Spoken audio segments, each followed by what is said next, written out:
Ketergantungan Indonesia terhadap bawang putih impor yang mencapai sekitar 90 hingga 95%, mendorong Polres Buleleng ikut memperkuat produksi bawang putih dalam negeri. Melalui gerakan penanaman bawang putih serentak di 17 provinsi, Polres Buleleng mengembangkan lahan seluas 25 are di Subak Paitan, Banjar Dinas Sangborni, Desa Pakisan, Kecamatan Kubu Tambahan.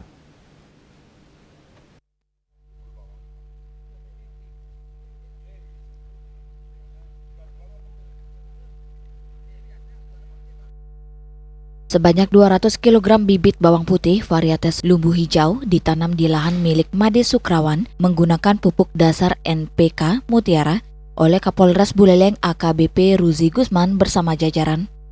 Dari lahan seluas 25 are tersebut, hasil panen diproyeksikan mencapai 2 hingga 3 ton dengan masa tanam sekitar 3 bulan. Kapolres mengatakan penanaman bawang putih ini merupakan bagian dari dukungan Polres Buleleng terhadap program ketahanan pangan dan percepatan swasembada bawang putih nasional. Polres Buleleng juga masih menjajaki penambahan lahan melalui kerjasama dengan berbagai pihak termasuk pemerintah Kabupaten Buleleng, di mana kebutuhan bawang putih nasional saat ini mencapai sekitar 600.000 ton per tahun. Sementara produksi dalam negeri baru sekitar 34 hingga 40.000 ton per tahun. Kondisi tersebut membuat Indonesia masih bergantung pada pasokan impor hingga 90-95%. Karena itu, pengembangan lahan bawang putih di Buleleng diharapkan tidak hanya meningkatkan produksi pangan, tetapi juga membuka peluang peningkatan ekonomi masyarakat. Mudah-mudahan dengan kegiatan ini, satu, komoditi bawang putih itu stoknya selalu tersedia yang pertama. Yang kedua, mungkin bisa memenuhi kebutuhan-kebutuhan yang ada khususnya di wilayah Buleleng terlebih dahulu.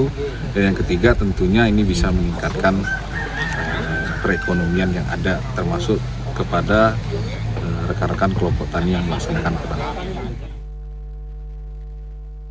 Polres Buleleng berharap penanaman perdana bersama Subak Paitan ini dapat menjadi awal pengembangan bawang putih di lahan-lahan potensial lainnya, sehingga produksi lokal semakin meningkat dan ketergantungan terhadap impor dapat ditekan.